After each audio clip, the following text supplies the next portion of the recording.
So here we go again.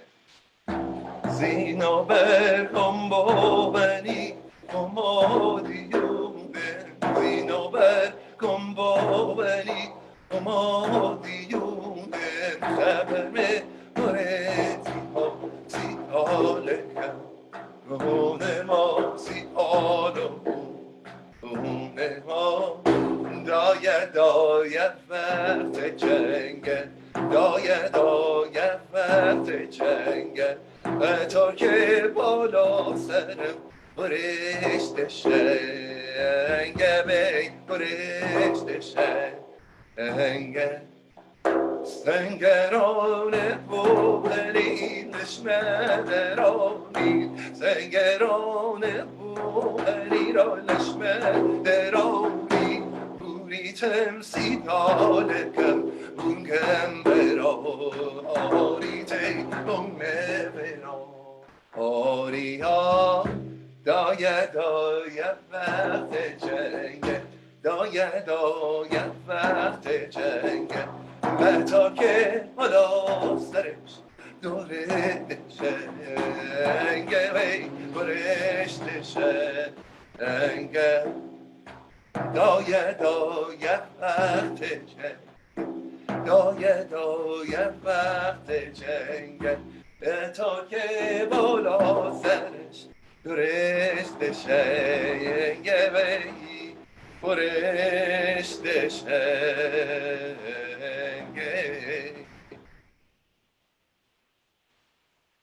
We can always keep going, so you just give me the signal and we'll keep jamming together today. Kamyar, that was so beautiful. Thank you so much. And I loved all of your beautiful words too. And since we are going to play it again at the end, we'd love to take a pause now and have a little discussion and then hear it again at the end. And yeah, I mean, it sounds like something you could keep singing and singing and singing and just sit in the soothing zone of, yeah, totally beautiful. Jennifer, back over to you. Yes. Hey, am I unmuted? Yes. Okay. Oh, that was wonderful, Kamyar. I think I got it by the end of it. I'm speaking Farsi. I'm singing in Farsi, and so is everyone else. And that's an amazing and wonderful thing that's happening during this Archive Challenge week. We've sung in Spanish, we've sung in Yoruban, Brazilian, and today we're singing in an ancient Persian language. And that is a wonderful thing.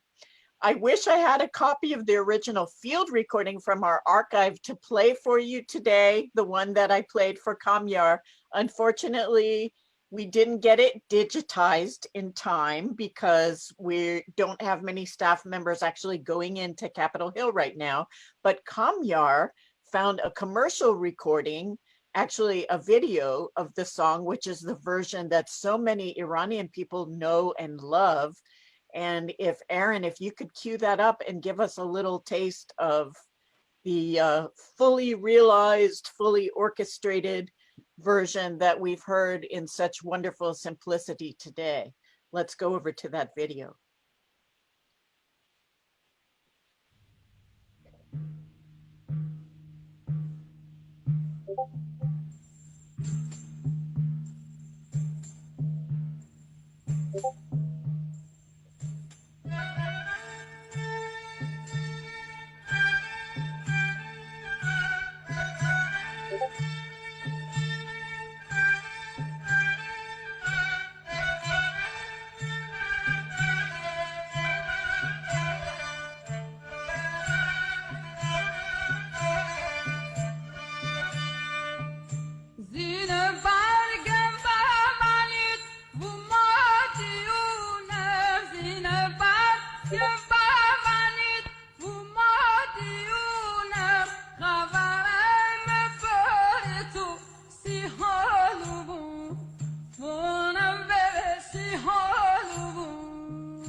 Thank you. Oh gosh, he's such a better singer than I am. You know, I tried, but no. he was just, his voice was so beautiful. The singer, the original singer that he recorded the music in the 80s, actually, he was hurt by the bombings that happened in that town during the time of the war. And so, yeah, it was interesting that even injured, his voice was so angelic. So it adds to the uniqueness of the song. And I just wanted to ask you, Kamyar, because, you know, there were so many images of guns in the video, and that's such a highly charged topic today in the US. But for you to remind us of the words of the song and what a translation would be in English, how that image is so central to the song about going off to war. Yes, so the story of the lyrics is pretty much saying that a young boy gets on a motorcycle, on his friend's motorcycle, and says, "Go run, we have to find my mother because I have to tell her they, quote unquote, they are coming, enemies are coming, and we have to go. But she's not home. So I just have to." So I really love the idea of the love relationship that comes before even the idea of the war starting in the poetry, where it's not that, oh, it's war, let's go and kill everybody. It's more like, wow, this has happened already, and now I don't have a choice in choosing if I can backtrack this idea. So where's mother? I have to tell her and everybody around me that, hey guys, I'm sorry, but I have to go. This is where I will be. So the whole story of the lyrics is not even happening in the war field. It's the boy on the motorcycle. It's just watching a short noir black and white video of a boy on a bike with a cute 6/8 rhythm of la la la la la la la la, like a sarcastic way of looking at how a very short moment leading to the negative side of humanity is still beautiful because of humanly interaction, and how we wish that there was no gun in those pictures. And that's what I think every time, that you take the gun out of the image and just hold a man with his hands like this in the air. That's such a beautiful image. It's like dancing. When you put a gun in the hand, it just changes the whole image. So I think that it was actually a conversation I wanted to bring up. And that's, so how I came across this in the recording is that Huda and I, we were in a time of our lifetime where we both were very like, in our minds, where we were very aggressively trying to find a specific tonality of music. And musicians know what I'm talking about and what a tiny room that is, unfortunately, to be in. And we thought that's a unique action to take at the time, but we didn't think that, wow, that narrows down the mind into one way of thinking and not a general view of everything patiently. So we were listening to tracks on the archive, and we realized, okay, these are the tracks that every person of our country knows, and everybody around the globe will know that, oh, okay, yeah, that's the folk Iranian music. But I want a song that was a lullaby that I never heard on the radio, even in Iran. So we narrowed it down to a point where it was not necessarily fair for everything. But in a tape from, I think it was during the 60s or 70s, a man in a cab driver in LA, he's driving around and he's just like, and he does this melody in between bunch of top 10 pop tracks of, how you're singing in the car, like hanging around, just, you sing this song, you sing that song, but then randomly he hums this melody. And then I stop Huda and I say, okay, we figure this out now. We need to expand on this idea. And then it was one of those, what are they called, Jennifer? The 8-reel tapes, the very big ones that you put in the machine? It was on a 7-inch. What I brought out for you, I remember the day you came in, I brought out for you one of the 1950s collections that we have called the Sekandar Amanolahi recordings of Iranian folk music, which is just, the whole collection is one reel-to-reel tape. And I realized we were hitting you with a technology that at your age you'd never seen before. And at my age, it's a technology that only my grandfather used. So I remotely remembered it at least, but I brought out this 7-inch listening copy of this magnetic reel-to-reel tape. I put it on the machine, wound it up for you, and let you listen. And it was magical. Just watching this collection was just like so many collections from the 50s. It came in as a tape with no accompanying information. We didn't even have a list of what songs were on the tape. All we knew that it had been recorded sometime before 1959 by an Iranian anthropologist named Sekandar Amanolahi. Amanolahi, yes. Amanolahi, Yeah. and that probably these recordings, correct me if I'm wrong, Kamyar, but that probably these recordings were made in Loristan, which is in Western Iran in the Zagros Mountains. So Yes, it was a yes. challenging in many ways for Kamyar because I'm bringing this tape out. He's never listened to music that way before on a reel-to-reel tape. He's got a collection with no documentation. So he's going into it blind, really, and just what you hear is what you get. And so I guess I wanted to ask you what it was like just sitting down to this mystery tape and listening through it. Was this melody so well known to you that it just, you said, oh, that's Dayeh Dayeh? And did you know all the words already, or did you have to go find them, or did you listen to the tape and write them down?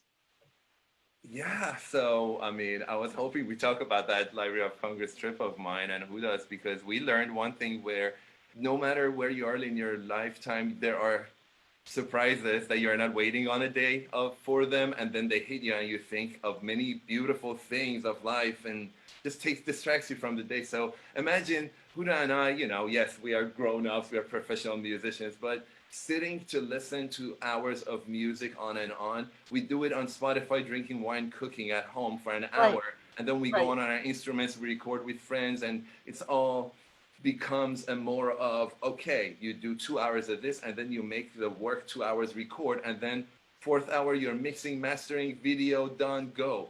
right. Oh man, Library of Congress taught us that, hey, what if we take a step back from all that and just sit down for a second and listen, because that's Yeah, what music is supposed to be.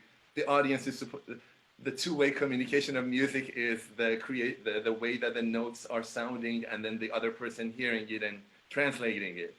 And so Huda and I sat back and listening to the tracks. Her and I have this idea that if we want to reinterpret, because to her and I, all this music that we were born with, grown up with, and we call, wow, Master Shajarian's work, all these Iranian beautiful tracks, to her and I are these songs that we are going grocery shopping in the street and we hum because we're just quote unquote too used to it, unfortunately, and we take that for granted sometimes. And we think, oh, that's the top radio track I heard a million times, my mom and dad singing all the time. So whatever, let's move on. And that's the state of mind we were in at a time. So it was actually making it harder to listen to all these tracks and say, wow, we listened 5 hours, but then we still, no track is really hitting chords with my heart that, wow, at this moment, right now, this is the perfect thing. Because to us is that we are either 100% in it, or we just say that, okay, you know what? There's nothing here for me to work with. right. So we waited. We waited like a football game till the last second for some Wow. of those tracks. I mean, we knew they are there, but you say like, yes, we have 500 hours of music for you, Kamyar, and I say, yes, let's listen to it. But then you have to say hi to me again in 500 hours later. I don't know till what happens till then. So, anyways, Dayeh Dayeh was one of that magical hours that the driver is humming, and I'm sitting back like an annoyed teenager, just Yeah, looking at my phone in the room and be like, yeah, all right. And then the melody comes up, and I just tap on Huda's shoulder, and I turn around to her and I say, check this out. And she listens, and she's like, I don't know what this is. And I said, exactly. That's what we're going to work on, because we don't really know how to open this up, but this is a melody. I told her the song, and we just started. And that's the beauty of it, the research, it's like the journey. We wanted to make a journey of it versus just coming in and doing the work and getting out necessarily just to execute a work and finish and go home. We wanted to learn, like we wanted to learn from you, and the archive that you were offering us versus us coming. So we learned from that, and this whole process taught me where to research different angles of the stories around recordings and artists and their affiliations with the groups, and how people who like that affiliation will make this story about this artist, and different mindsets and ideologies sometimes play a role in writing a biography on an artist that we never got to meet really in person and know of. So it's beautiful to really research every angle possible of a question that you have about an idea or a topic. So I thought, wow, this singer, why is this singer so famous? So I kept learning about that. Wow, he fought in the war while he recorded music. Like he was just going to work, grabbing a gun, going to work, coming home and recording at night. I just can't fathom that idea and how that life is normal for a human being. You know, I wasn't born in that It's time. just so, it's so amazing to me that you came into our archive in 2018 and made this connection with this taxi driver singing sometime in the 1950s, and it struck your heart. And at the end of a long, may I say, tedious sometimes research session, and I often compare archival research with panning for gold, because if you're a gold miner, you can dig and dig and dig for hours, and you can sift the rocks and the rubble. And sometimes you don't find a nugget of gold at all. But sometimes when you're tired and weary and it's been a long day, you see something shining and you find it, that perfect gem that lights a fire in your heart. And I wanted to show everybody who's here today the list that I gave to Kamyar when he came into the archive. It's a list of the Iranian collections that we have in the archive. And if Aaron, you could share that link with everyone. It's the finding aid called Iran Collections in the AFC archive. And this is what I brought out for Kamyar and said, okay, sir, here is your musical menu.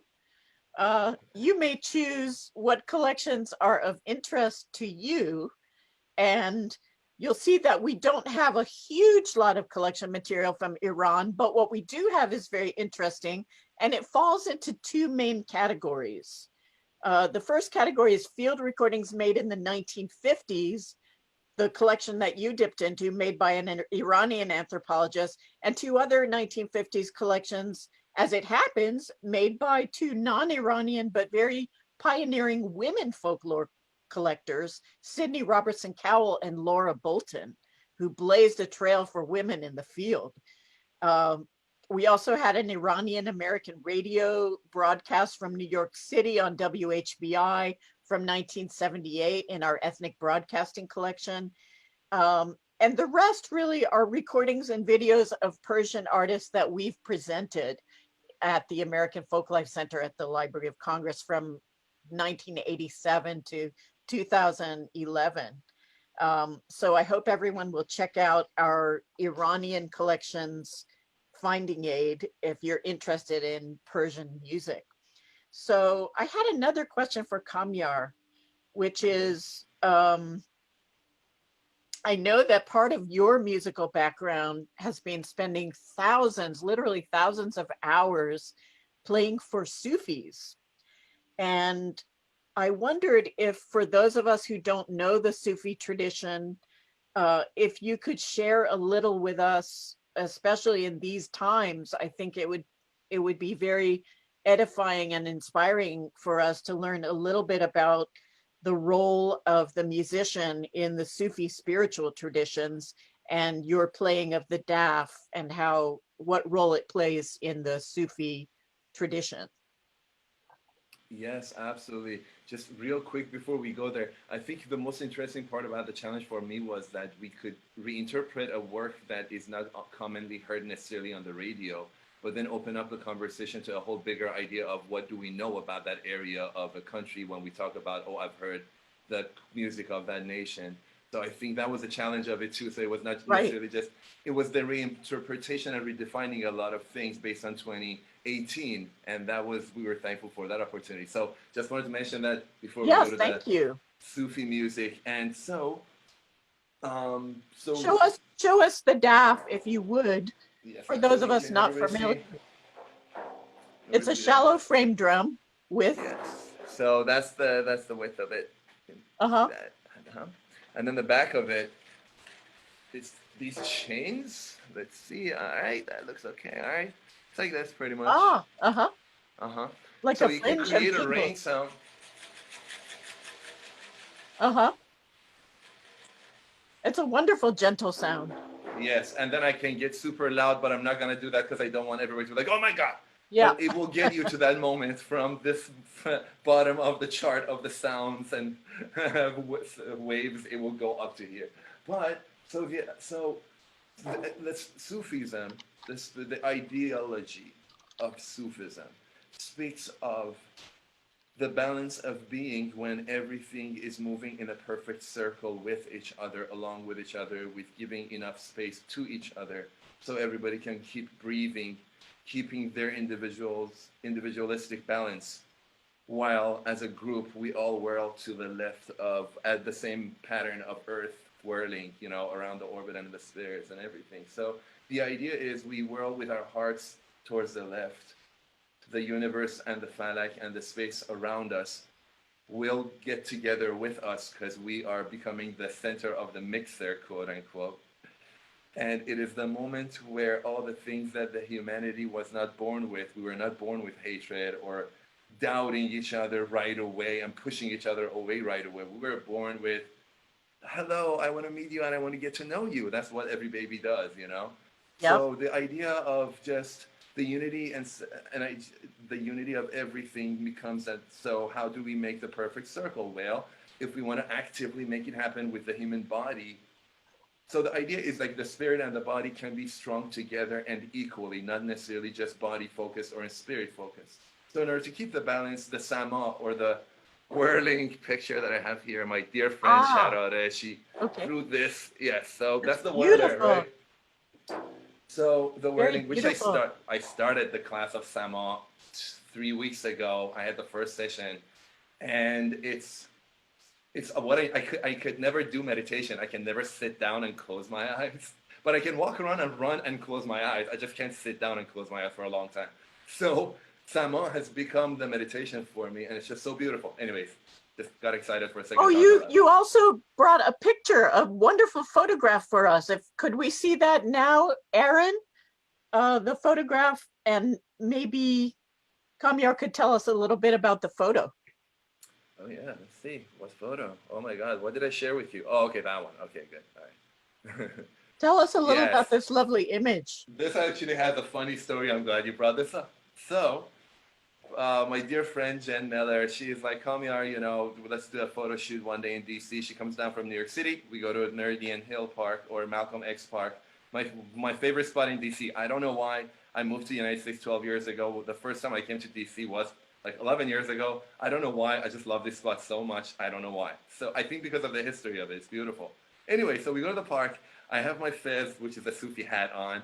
And it's not like I'm not a Sufi. I'm learning the practice, and I love the music of it. And I'm learning still. So the hat necessarily doesn't mean that I'm a master. It's just the outfit, so the dialogue and the conversation begins. It's not necessarily shining a spot on me. It's about the outfit and conversation. So we're standing there taking picture. Everything is fine. Folks are walking by saying hello. That looks cool. And I'm playing the daff for the pictures to look cool.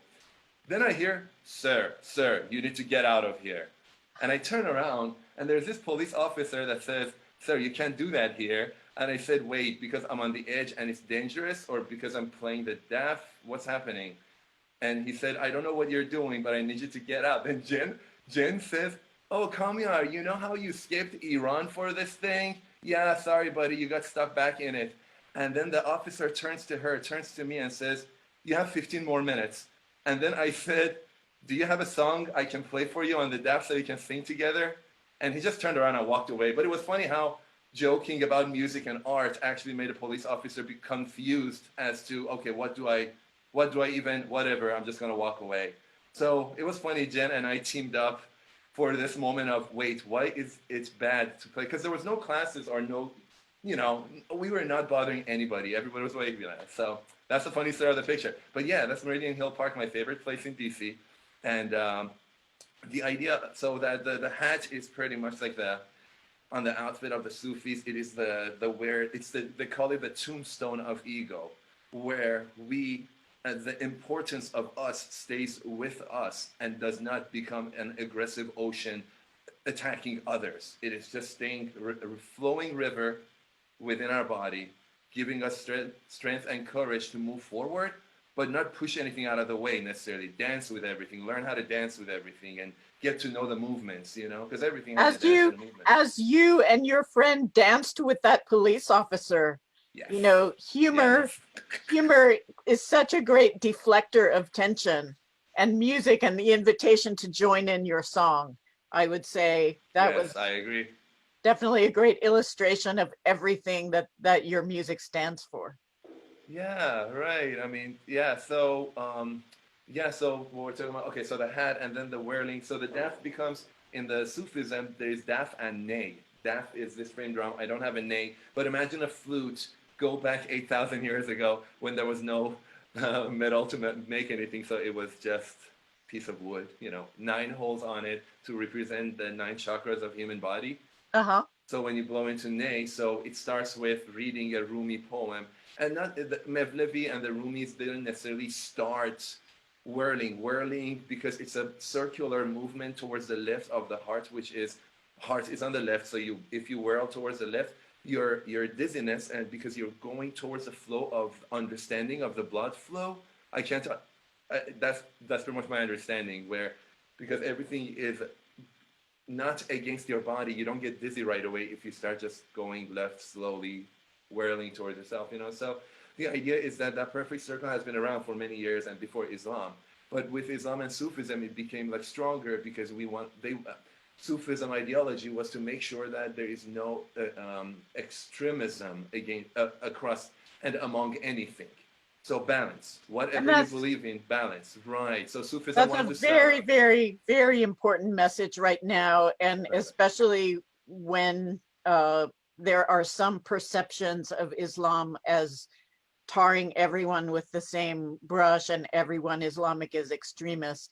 The Sufi message of balance and against extremism is a very welcome one. So it's 12:47 and I could go on forever, but I love listening to the philosophy and I love listening to the music and seeing these images. And I'm wondering if you could leave us with this melody that you brought to us today one more time before we leave so that we could sing Dayeh Dayeh one more time. Absolutely. To go out and carry in our hearts for the rest of the day this message of balance. Thank you so much, Jennifer. Thank you, Joe. Thank you, everybody. Please lead us in one more. All right, you got it. So, Dayeh Dayeh Vaght-e jangah, Dayeh Dayeh Vaght-e jangah. Keep singing. Dayeh Dayeh Vaght-e jangah, Dayeh Dayeh Vaght-e jangah. تا کی بالا سرم پرشت شنگه پرشت شنگه زینا برگم با هری و ما بیونم زینا برگم با هری و ما بیونم خبر من واری توسی آلو اونه بیتی آلو اونه دایه دایه وقت جنگه دایه دایه وقت جنگه تا کی بالا زد برشت شنگه برشت شنگه دایه دایه وقت جنگه دایه دایه وقت جنگه و تا که بالا سرم برشت شنگه برشت شنگه سنگران بونیه لشمه دراری سنگران بونیه لشمه دراری بوریتم سیدالکم Umme berarire, umme berarire ha. Dayeh dayeh vaht-e jangah, dayeh dayeh vaht-e jangah. Ve ta ki bala serem فرشته شنگلی فرشته شنگل. Last time. Dayeh Dayeh Vaght-e, Dayeh Dayeh Vaght-e, در چاکه خلاسش فرشته شنگلی فرشته شنگلی.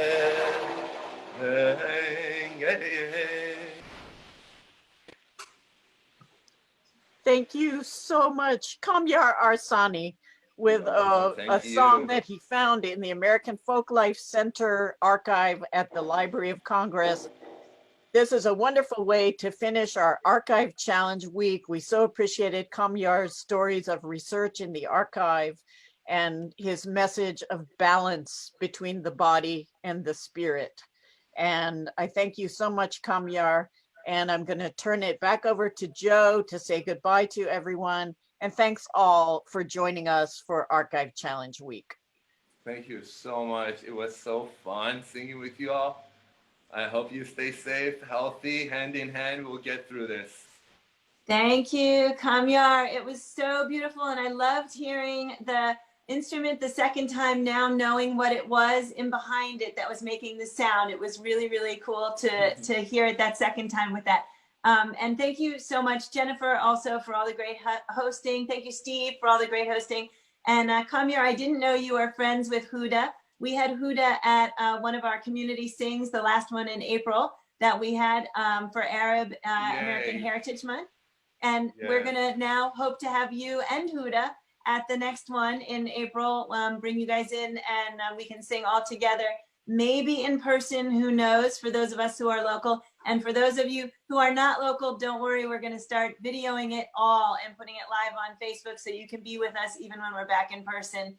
And I am so grateful to everybody in this room for being part of this community of singing together and finding balance.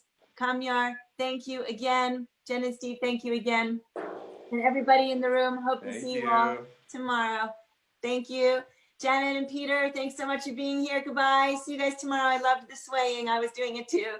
Mariana and Rick, thank you so much. Yeah, there's actually lots of folks swaying today. It was really beautiful. I forgot to say goodbye to everybody on Facebook Live. Thanks, gang, for coming and hope to see you all tomorrow.